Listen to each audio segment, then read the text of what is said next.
Welcome to Development Book Club. Today we begin a new book, which is the Numerical Discourses of the Buddha, and this is an anthology of suttas from the, Anguttara Nikaya, and it is by Nyanaponika Thera and Bikkhu Bodhi.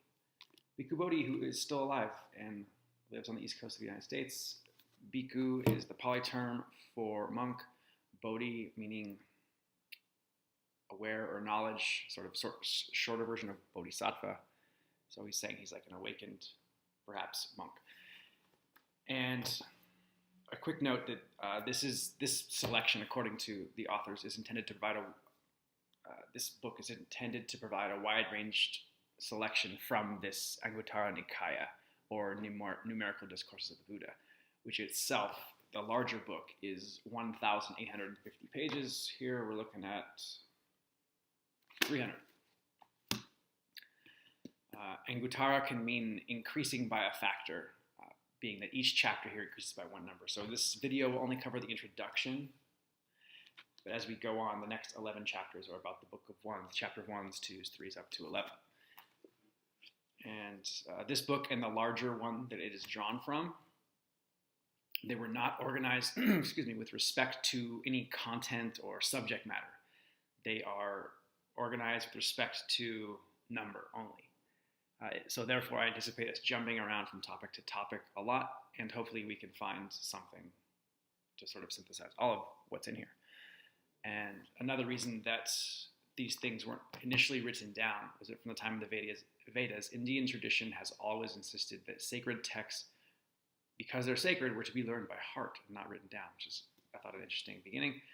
However, after invasions, as the Buddhist teachings spread to different places and tribes would come in and invade and kill a bunch of people, they're like, oh, well, now we don't have that anymore. So the necessity of writing was made clear. A couple of just cool notes on a couple of topics I talked about in the introduction. We'll talk about karma and diligence. So karma, which in Pali is actually Kamma, K-A-M-M-A, says that our volitional deed. So there's this tendency to think that karma is this sort of, there's some mystical force in the sky pulling strings, and we really sort of maybe replace a Western God with okay, well, we don't believe in that, but there's still this force keeping the world in order, and bad people will be punished.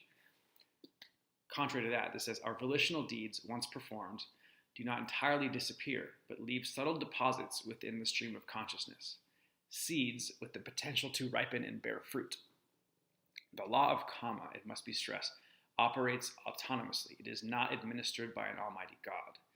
Additionally, for Buddhism, the sequence of rebirths is not sustained by a permanent soul that transmigrates from life to life.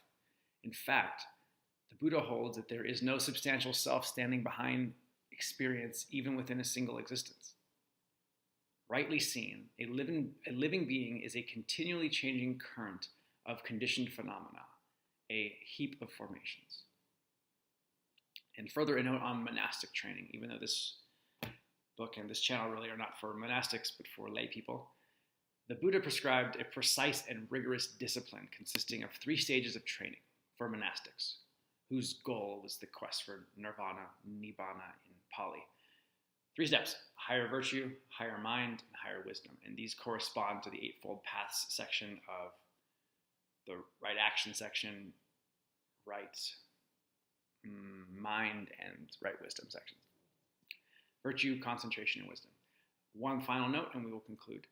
Diligence is spoken of at the end of the introduction. It says, is the basic quality that allows for all of this, all of the Eightfold Path and Buddhist practice and the Sanghas and everything, is what allows for all of it to unfold. Diligence for the Buddha is an unremitting devotion to the good based on a clear perception of the dangers in the defilements and in the round of rebirths, samsara.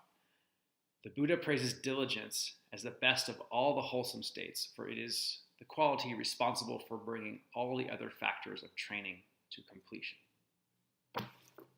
Thank you for being diligent and watching. Next time, we'll continue with the 18th video of the year, in which, for the first time, I will spend the video saying things about what the Buddha actually said, not what someone else said about what the Buddha said. So we have to look forward to. Thank you for watching.